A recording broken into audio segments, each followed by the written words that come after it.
pupunta po kami doon sa may Walter, bibili sana kami ng pagkain. Pag-uwi namin, gano'n na po ang nangyari. Hindi naman kami makapasok.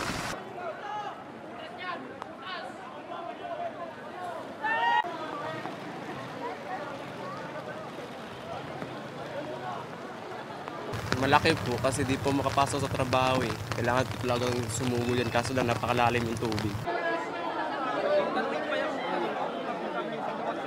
Ali, hindi kasi ako makauwi sa bahay kaya nandito lang ako eh. So, lubog na yung bahay namin sa baba, dito. Really po, ma'am. Huwag na kayo pasaway, para mabilis tayo.